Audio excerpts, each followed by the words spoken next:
Trees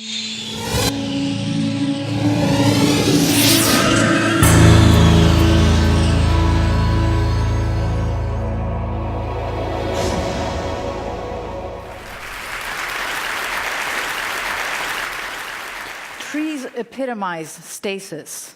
Trees are rooted in the ground in one place for many human generations.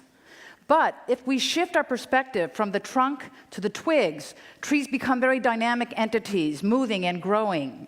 And I decided to explore this movement by turning trees into artists.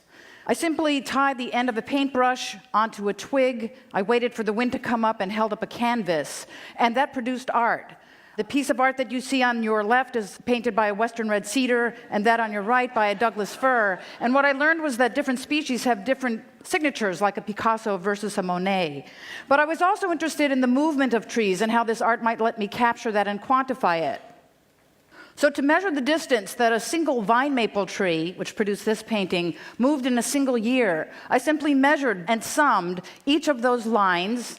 I multiplied them by the number of twigs per branch and the number of branches per tree, and then divided that by the number of minutes per year. And so I was able to calculate how far a single tree moved in a single year. You might have a guess. The answer is actually 186,540 miles, or 7 times around the globe. And so, simply by shifting our perspective from a single trunk to the many dynamic twigs, we're able to see that trees are not simply static entities, but rather extremely dynamic. And I began to think about ways that we might consider this lesson of trees to consider other entities that are also static and stuck, but which cry for change and dynamicism. And one of those entities is our prisons. Prisons, of course, are where people who break our laws are stuck, confined behind bars. And our prison system itself is stuck. The United States has over 2.3 million incarcerated men and women. That number is rising. Of the 100 incarcerated people that are released, 60 will return to prison.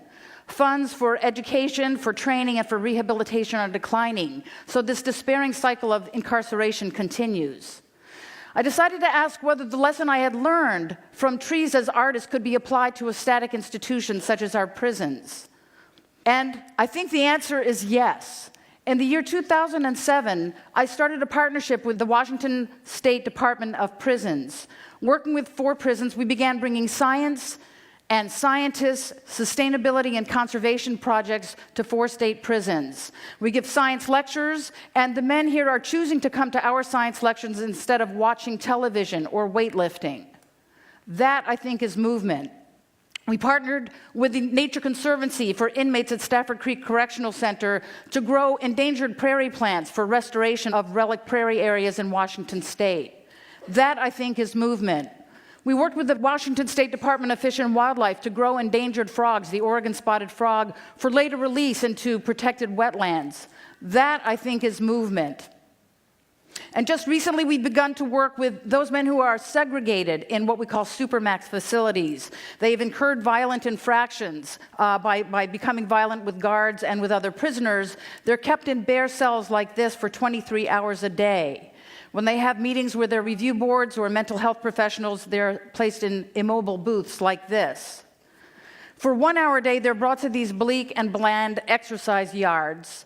And although we can't bring trees and prairie plants and frogs into these environments, we are bringing images of nature into these exercise yards, putting them on the walls so at least they get contact with visual images of nature. This is Mr. Lopez, who has been in solitary confinement for 18 months, and he's providing input on the types of images that he believes would make him and his fellow inmates more serene, more calm, less apt to violence. And so what we see, I think, is that small collective movements of change can perhaps move an entity such as our own prison system in a direction of hope. We know that trees are static entities when we look at their trunks.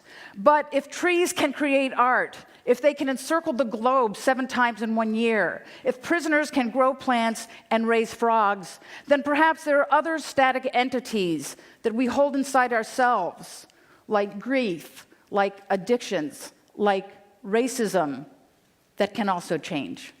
Thank you very much.